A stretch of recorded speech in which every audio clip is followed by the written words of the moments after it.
I'm sleepy, so bear with me.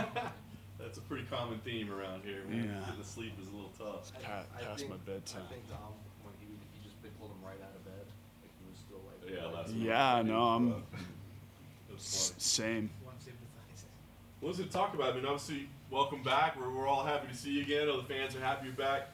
Familiar feeling, but obviously everything's completely different than it used to be, right? With fight week. But what's your emotion like right now, being back after this time away? I'm excited. I'm focused. I have a pretty intriguing opponent and matchup, in front of me, and I'm excited to be here.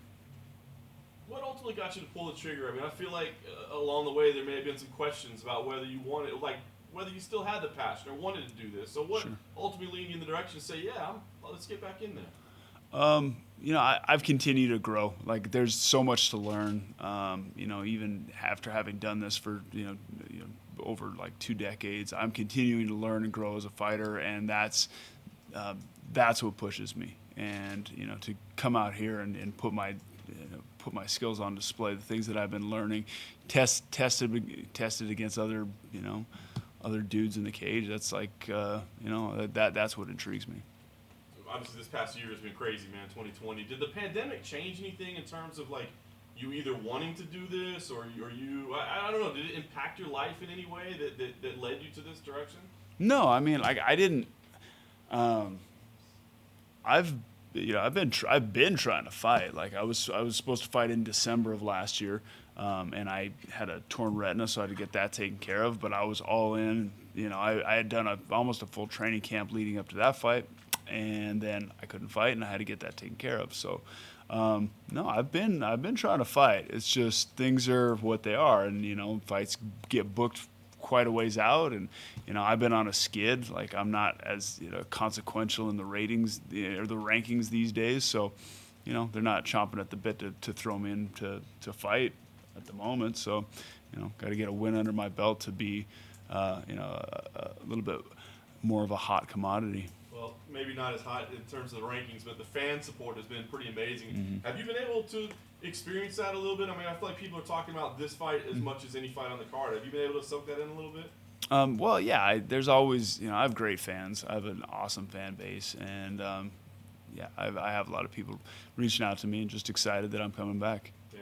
You talk about, I mean, you're kind of a lifelong martial artist, right? I mean, you're enjoying to test what you're learning, but are results imperative here, man? I mean, because you are popular, you are a legend in the sport, but is it like imperative I have to walk away with a win, or is it let's go in there and let's enjoy the process, let's feel good about what happens one way or the other? There's a lot of different factors. I think that, it's like the work that I put in, and if it was just that, if it was just me, like, I could walk away, win or lose, I don't know. I don't actually know. As it's coming out of my mouth, no, fuck no. No. Like wins are important, right? Like, on a lot of different levels. Financially, wins are important, just in the whole scheme of things.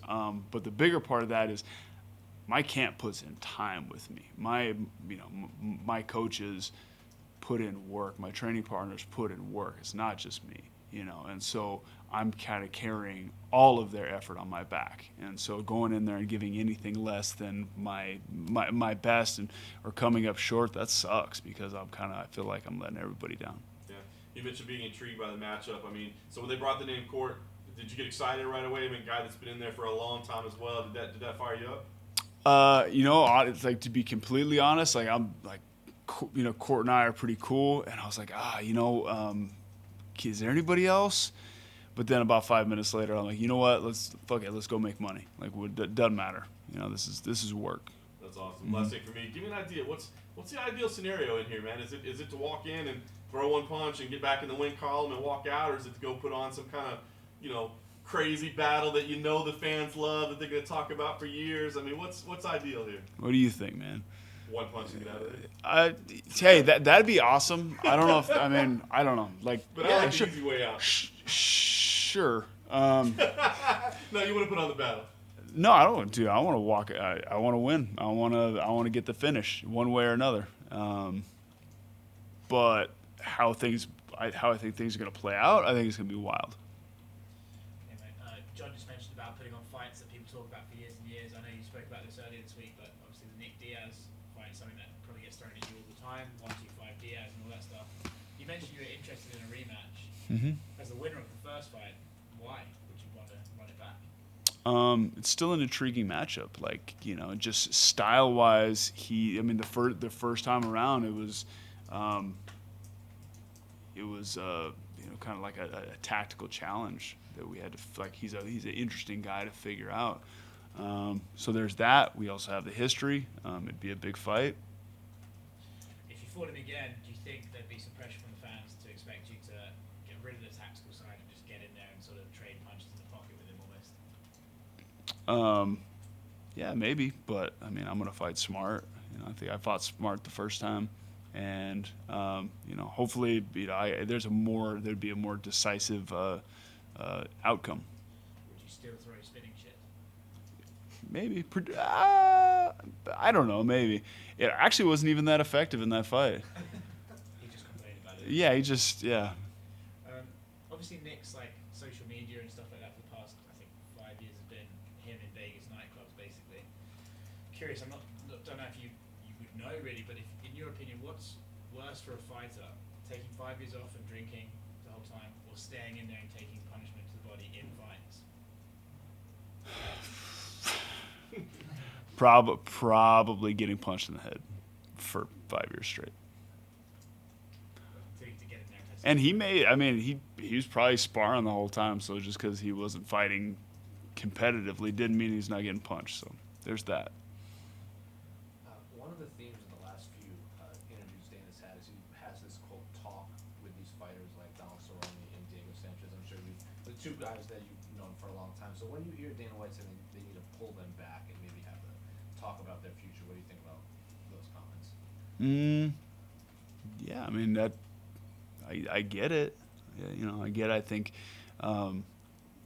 they've taken quite a bit of damage in a lot of their fights, and like that was mentioned to me a little while ago on another interview, like in regards to me, because like kind of lumping me in with them. I've been on a skid. I haven't had a win in a while. I guess I would say the difference is I haven't taken damage in those fights. I haven't taken a whole lot of damage in those fights. I feel like I looked good. That last one I got my arm twisted back by Chiesa, but up until that point I was super competitive. I felt sharp. Fight against Magny, he edged me, but I felt, I didn't quite figure out the puzzle, but I didn't get my ass kicked. He just edged me out. I don't know how many fights. I guess I got beat by Maya pretty quick. But as far as like going back to your question, it makes sense if dudes are just kind of past their prime and getting, taking lots of damage. It's something to be concerned about. We spoke to Dan Hardy yesterday, and he said he doesn't want to see fighters like that era competing against like the young guys, like the Jake Matthews and the Nico Prices. Are you still interested in competing with these young guys? Or do you like these fights like Court McGee, with guys that have been fighting for a long time that are names and maybe not like 25, 26 in the prime of their career? Yeah, I would take it on a case by case basis, honestly. I wouldn't lump myself in, even there's some similarities, but I wouldn't lump myself in with everybody.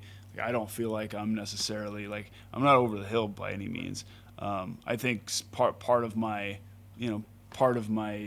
lack of success as of late has been more I think it's training camp. I think it's having to switch stuff up, and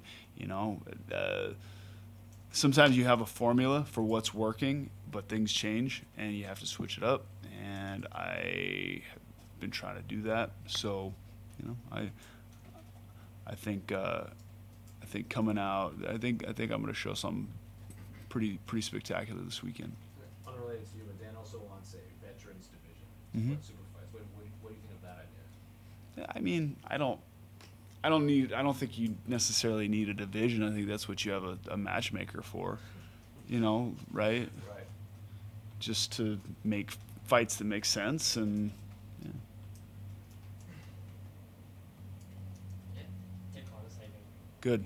I don't know if you saw, but Dan Hardy did a little video with GSP, and they spoke about, their fight in some detail. I don't know if you'd be interested in doing something similar like that, because I know he would. Sure. Yeah, of course. Do you have a list of things left to accomplish in your career? I mean, is there like big list left that has to be done, or is this just kind of like see what comes on a fight by fight basis? I'm not a big list maker, man. I'm kind of just flying by the seat of my pants and all this shit. That's like I'm like, where the fuck am I? Like 20 years later, seriously. Isn't there something to be said that you've been doing this for so long? Like, there can't be that many unique experiences left, but I assume flying to Abu Dhabi in a pandemic and being locked in a room for 48 hours is pretty unique. Yeah. What do you mean there's not unique experiences left? I hope there's lots of unique experiences left. Yeah, it's different. I mean, it's been being locked in a hotel room for a while. I mean, like, whatever. I've been holed up in a hotel room for, plenty in my life, but it's a different story. Not nearly as nice as hotels either. Yeah, probably not.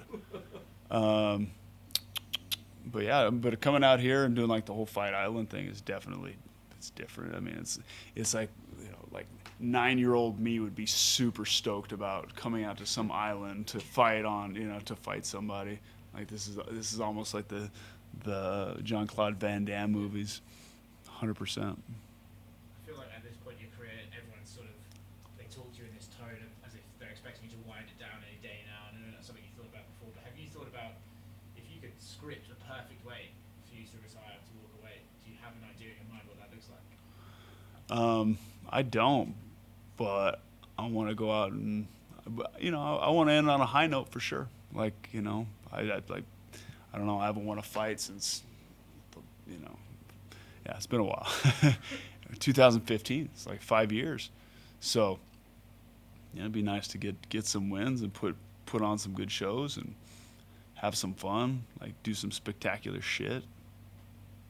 Is it weird that like when people talk to you like MMA royalty, you know what I mean? Like when people bring up your name, it's like among the legends of the game. And I know you might feel like, I don't know if I've accomplished that, and you mentioned losses, but I mean, every time I hear people talk about you, they talk about you with great reverence. I mean, do you see that? Do you feel that? Do you enjoy that?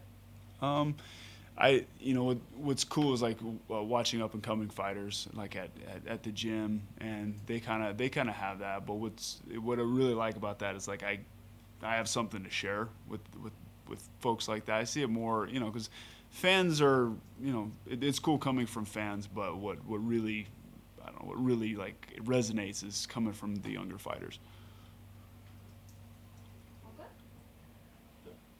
Speaking of hotels, I had to do a media tour with this guy in Albuquerque. I spend the night at a hotel. I go to pick him up, and I tell him what hotel is that. He's like, "Oh, that's the Haunted Mental Institute." I'm sorry, what? No shit. So that's what I think of when I think about hotels. That's great.